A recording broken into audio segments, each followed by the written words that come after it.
Ah oui, d'accord, donc dans l'épisthème, plus d'introduction, plus d'écriture, plus de travail, on miaule pour parler du miaulement des chats.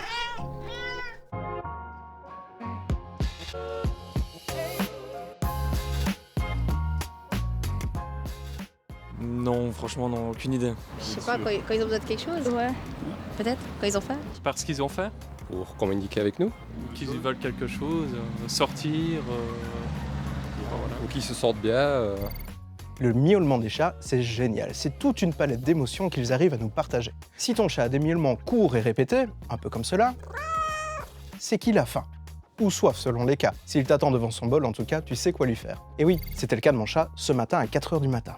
Un miaulement plus plaintif, accompagné de frottage contre tes jambes, comme celui-là, indique que ton chat a envie d'être rassuré et que tu lui donnes de l'attention. Les chats adorent avoir une vie sociale équilibrée et épanouissante, même avec nous les humains. Si ton chat te fait un miaulement plus long et plus plaintif, un peu comme celui-là, c'est qu'il est stressé.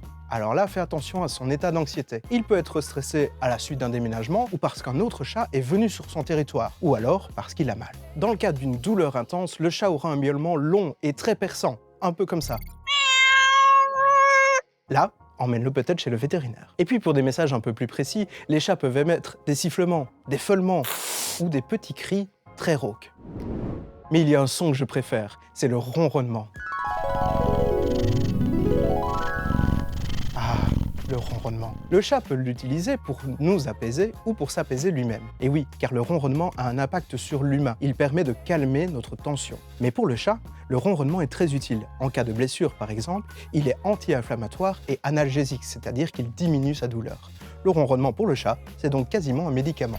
Et puis le chat peut ronronner dès la première tétée avec sa mère jusqu'à la fin de sa vie. Et on pense qu'il n'a même pas besoin d'utiliser son cerveau pour ronronner lorsqu'il est content. Des scientifiques ont en effet utilisé des chats qui étaient décédés, avec l'accord de leur ex-propriétaire, pour étudier le ronronnement des chats. Et ils se sont rendus compte qu'il y a une partie dans le larynx, c'est-à-dire dans la gorge, dans les muscles de la gorge, qui peut, lorsqu'on souffle à travers, émettre le ronronnement, même sans que le cerveau n'envoie de l'information. Bon, avec tout ça, si tu te dis qu'on n'est pas loin de découvrir le traducteur à miaou, t'as partiellement raison. En effet, les scientifiques étudient avec beaucoup d'attention les différents miaulements dont je viens de te parler. Et si on sait faire la différence entre un miaulement de stress ou de faim, on ne comprend pas encore la grammaire ou les mots des miaulements des chats. Donc on n'a pas encore le dictionnaire, mais chaque jour, on les étudie pour mieux les comprendre. Comme ce sont les champions d'Internet, on va continuer de parler des chats au prochain numéro. Du coup, rendez-vous à la semaine prochaine, et n'oubliez pas, la science est toujours avec vous.